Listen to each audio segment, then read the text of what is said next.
Good morning बच्चों। आज हम करेंगे क्लास 10th की मैथ्स चैप्टर 13 पृष्ठीय क्षेत्रफल और आयतन प्रश्नावली 13.2। तो आइए शुरू करते हैं। क्वेश्चन नंबर फर्स्ट यहाँ पर आपको दिया है, एक ठोस एक अर्धगोले पर खड़े एक शंकु के आकार का है। यहाँ पर हमारे पास कोई आकृति है जो एक अर्धगोले पर क्या है, शंकुकार आकृति है, ठीक है, अर्धगोले के ठीक ऊपर, जिनकी त्रिज्याएं 1 सेंटीमीटर, यानी कि अर्धगोले की त्रिज्या 1 सेंटीमीटर, तो शंकु की त्रिज्या भी यही हो जाएगी क्योंकि शंकु ठीक उसके ऊपर अध्यारोपित है।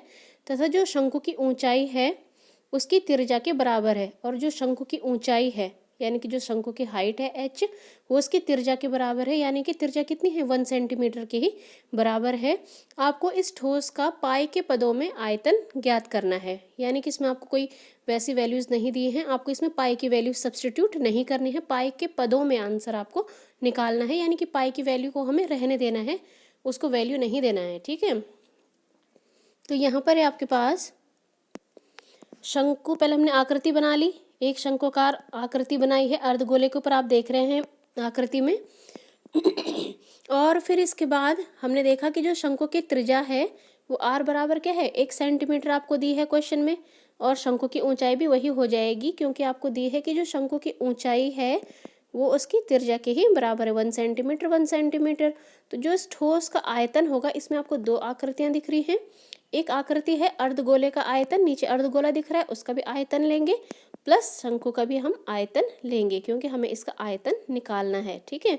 तो जो अर्धगोले का आयतन होता है वो होता है आपके पास 2/3 पाई आर क्यूब, यानी कि जो गोले का होता है वो 4/3 पाई आर क्यूब होता है, ये अर्धगोला है तो इसका 2/3 पाई आर क्यूब हो जाएगा, प्लस जो शंकु का आयतन है वो क्या हो जाएगा 1/3 पाई आर स्क्वायर एच। आपने क्या कर लिया कि 1/3 पाई आर स्क्वायर को सबसे कॉमन ले लिया क्योंकि सबसे यही चीज़ें हमें क्या दिख रही हैं, कॉमन दिख रही हैं। तो अंदर क्या बच जाएगा 2r प्लस एच बच जाएगा, ठीक है। क्यों बचेगा 2r, क्योंकि आप 2r को 1/3 के साथ गुणा करोगे तो 2/3 हो जाता है, ठीक है। तो 2r प्लस एच बच गया। यहाँ पे 1/3 पाई और r की जगह में आपने क्या वैल्यू लगाई 1, फिर ब्रैकेट में 2 है अंदर, और r की जगह में क्या है 1 प्लस, और h की वैल्यू भी क्या है 1। आप सारी वैल्यूज़ देंगे, पाई को आप वैल्यू नहीं देंगे, आप इसको सॉल्व करेंगे तो आंसर आ जाएगा पाई क्यूब आ जाएगा आंसर, ठीक है। तो ये क्वेश्चन आपका यहाँ पर फिनिश हुआ। बहुत ही सिंपल और अच्छा और इम्पॉर्टेंट क्वेश्चन है, आप इसको ज़रूर नोट कीजिएगा, प्रैक्टिस कीजिएगा। देन बढ़ते हैं क्वेश्चन नंबर 2 में। एक इंजीनियरिंग के विद्यार्थी रचेल से एक पतली एल्यूमिनियम की शीट का प्रयोग करते हुए एक मॉडल बनाने को कहा गया। कोई इंजीनियरिंग का छात्र है रचेल, जिससे एक पतली एल्यूमिनियम की शीट का प्रयोग करते हुए एक मॉडल बनाने को कहा गया है जो एक ठोस बेलन के आकार का है। और जो मॉडल कैसा है, एक ठोस बेलन के आकार का है, और जिसके दोनों सिरों पर शंकु जुड़े हुए हैं। आप देख रहे हैं इसके दोनों सिरों पर क्या जुड़े हुए हैं, शंकु जुड़े हुए हैं।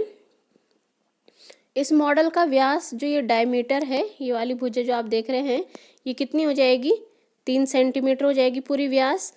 और इसकी जो लंबाई है, जो इसकी लंबाई है वो कितनी है, ये वाली लंबाई दी है आपको 12 सेंटीमीटर। पूरी लंबाई, मॉडल की पूरी लंबाई कितनी दी है 12 सेंटीमीटर। यदि प्रत्येक शंकु की लंबाई ऊंचाई 2 सेंटीमीटर है, जो छोटे छोटे शंकु हैं, जो ये आपको ये छोटे से शंकु नजर आ रहे हैं, इनकी ये वाली लंबाई और ये वाली लंबाई कितनी दी है, छोटी छोटी सी लंबाइयाँ जो दी हैं आपको वो कितनी दी हैं 2 सेंटीमीटर दी हैं। तो रचेल द्वारा बनाए गए इस मॉडल में अंतर्विष्ट हवा का आयतन ज्ञात कीजिए। अंतर्विष्ट हवा मतलब इसमें कितनी हवा भरी हुई है, यानी कि इनका आपको आयतन निकालना है। जहाँ पर कोई चीज़ भरी हुई होती है वहाँ पे हम उसका क्या निकालते हैं, आयतन निकालते हैं, ठीक है। तो यहाँ पर आपको दिया है कि शंकु की त्रिज्या, सबसे पहले आप लेंगे शंकु की त्रिज्या, हमें व्यास कितना दिया है 3, तो त्रिज्या क्या हो जाएगी 3/2, यानी कि 1.5 सेंटीमीटर हो जाएगी। शंकु की ऊंचाई h बराबर कितनी दी है, 2 शंकु हैं ऊपर से, h बराबर 2 सेंटीमीटर, वो वाला भी 2 सेंटीमीटर, ये वाला भी 2 सेंटीमीटर। और जो बेलन की त्रिज्या है वो भी क्या हो जाएगी, शंकु की त्रिज्या की ही बराबर हो जाएगी 1.5 सेंटीमीटर। तो यानी कि जो बेलन की ऊंचाई बची, जो बेलन की ऊंचाई है, बेलनाकार जो भाग है, ये वाला छोटा सा ये वाला भाग बेलनाकार भाग है, ये पूरी ऊंचाई तो आपको दिख रही है 12 है, तो 12 माइनस ये वाली शंकु की हाइट 2 और ये वाली शंकु की हाइट 2 को हम इसमें से माइनस करेंगे तो ये आ जाएगा आपके पास 12 माइनस 2 यानी कि 8 सेंटीमीटर। ठीक है, अब आपके पास सब कुछ आ चुकी हैं। अब आप क्या निकालेंगे, मॉडल में अंतर्विष्ट हवा का आयतन, यानी कि इसमें आपको क्या दिख रही है, दो शंकु दिख रही है, तो मैंने 2 मल्टीप्लाई दो शंकु का आयतन और एक बेलन दिख रहा है तो एक बेलन का आयतन, तो 2 मल्टीप्लाई एक शंकु का आयतन कितना होता है 1/3 पाई आर स्क्वायर एच और बेलन का आयतन कितना होता है पाई आर स्क्वायर एच। मैंने दोनों एचओ में थोड़ा अंतर करा है, जो शंकु की हाइट है वो स्मॉल एच से डिनोट करी है, जो बेलन की हाइट है वो कैपिटल एच से डिनोट करी है, ताकि आपको अंतर पता चल जाए कि इसमें क्या है। तो ये हो जाएगा 2 गुणा 1/3 pi R square H plus pi R square capital H. यहाँ पे से मैंने क्या करा है, पाई आर स्क्वायर को कॉमन कर लिया है, अंदर बचा 2/3 small H plus capital H. अब मूव करते हैं नेक्स्ट में। पाई की जगह में आपको बोला है कि क्या लेना है 22/7, आर की जगह में 1.5 फिर ब्रैकेट 2/3, एच की जगह में 2 है प्लस कैपिटल एच की जगह में 8 है। ठीक है, आपने सारी वैल्यू सब्स्टिट्यूट करी, आपके पास आंसर आ जाएगा 66 सेंटीमीटर क्यूब। तो ये क्वेश्चन भी बहुत सिंपल है और अच्छा है, आप इसको भी नोट करिएगा, समझिएगा। बढ़ते हैं क्वेश्चन नंबर 3 में। ये भी बहुत अच्छा क्वेश्चन है बच्चों। इसमें एक गुलाब जामुन में उसके आयतन की लगभग 30% चाशनी की 30% चीनी की चाशनी होती है। एक हमारे पास गुलाब जामुन है कोई, और जो उसका आयतन है उसमें क्या है, उसके आयतन की लगभग कितना 30% चीनी की क्या है चाशनी है।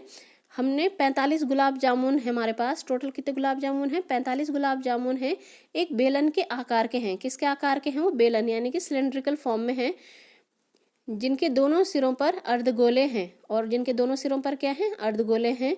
और क्या बोल रहा है आपको, इसकी लंबाई 5 सेंटीमीटर है। पूरे गुलाब जामुन की लंबाई कितनी सेंटीमीटर है 5 सेंटीमीटर है, और जो व्यास है गुलाब जामुन का जो डायमीटर है 2.8 सेंटीमीटर है। आपको आकृति में ये जार दिया है और उसमें बहुत सारे गुलाब जामुन भरे हैं। आपको एक गुलाब जामुन को आप ढंग से देखिएगा, गुलाब जामुन जब कैसे आकार का है, बेलनाकार का है। ठीक है, बेलनाकार जब आकार का है, ये आपको दिख रहा है बेलनाकार आकार का, इसके दोनों सिरों पर क्या है ये अर्धगोले हैं। ठीक है, क्या है अर्धगोले हैं।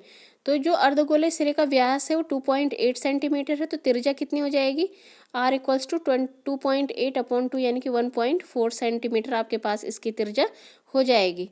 ठीक है, अब इसके बाद जो आपको दिया है, जो पूरे गुलाब जामुन की आपके पास लंबाई है वो क्या है, L बराबर 5 सेंटीमीटर है, तो जो बेलनाकार भाग की लंबाई हो जाएगी वो कितनी हो जाएगी, स्मॉल एच से हम इसको ले रहे हैं, स्मॉल एच 5 में से 1.4 इधर की त्रिज्या और 1.4 इधर की त्रिज्या हमने माइनस कर ली है, तो यानी कि 5 माइनस 2.8 यानी कि 2.2 सेंटीमीटर आपके पास ये आ चुका है। ठीक है, और इसी प्रकार हमने क्या लेना है 45 का लेना है, तो आप 1 का लेंगे और उसको किससे गुणा कर देंगे 45 से आप उसको गुणा कर देंगे, तो सभी 45 गुलाब जामुनों का जो आयतन होगा 45, तो मल्टीप्लाई करने के लिए बाहर रखा है, प्लस क्या क्या आपके पास इसमें क्या क्या चीज़ें हैं, अर्धगोले हैं 2, अर्धगोले का आयतन, एक अर्धगोले का ये आयतन हो गया, बीच में बेलन का आयतन हो गया, फिर प्लस एक अर्धगोले का ये आयतन हो गया। आप ये भी लिख सकते थे 2 अर्धगोलों का आयतन एक साथ ले सकते थे। ठीक है, इससे भी कोई फर्क नहीं पड़ता। तो 45 फिर ब्रैकेट में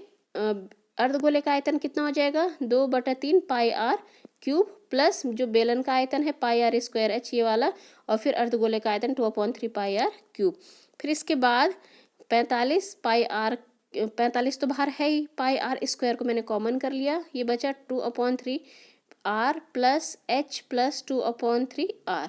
ठीक है, फिर इसके बाद 45 अपनी जगह में वैसे है, पाई की जगह में 22/7 है, आर की जगह में 1.4 इंटू 1.4, फिर ब्रैकेट 2/3, आर की जगह में 1.4 प्लस एच की जगह में 2.2 और फिर 2/3 और आर की जगह में 1.4।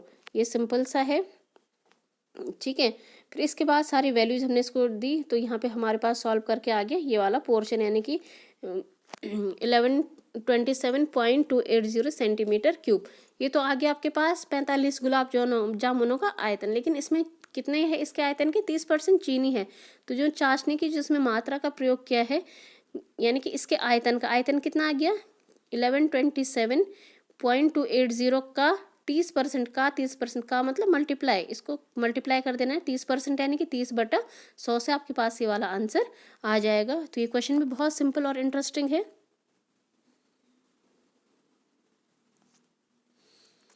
अब बढ़ते हैं क्वेश्चन नंबर 4 पे।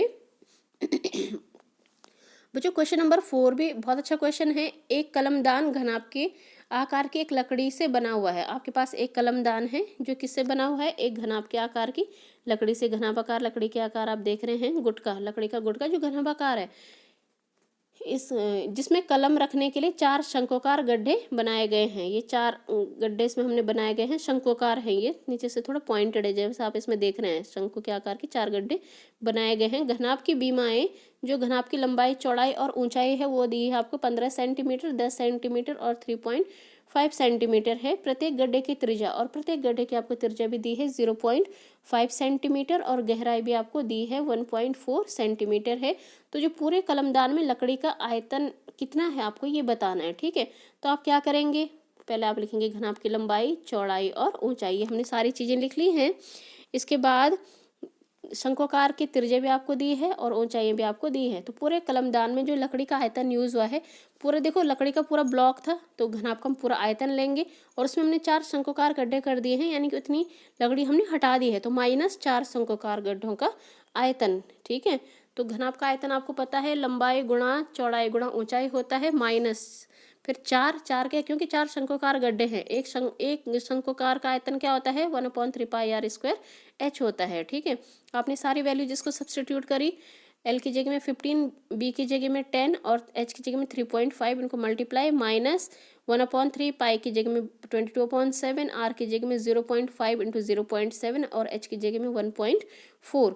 तो जब आपने इनको करा सॉल्व, इनको सॉल्व करके 525 माइनस जो भी आ रहा है ये आप इसको सॉल्व करेगा, 4 × 1/3, 22 × 0.25 × 0.2 सॉल्व करेंगे, ये आएगा। लास्ट में सॉल्व करके आप यहाँ पे करेंगे कैलकुलेशन, आप इजीली कर सकते हैं। तो ये बहुत ही इंपॉर्टेंट और अच्छे क्वेश्चंस हैं, आप इनको करिएगा।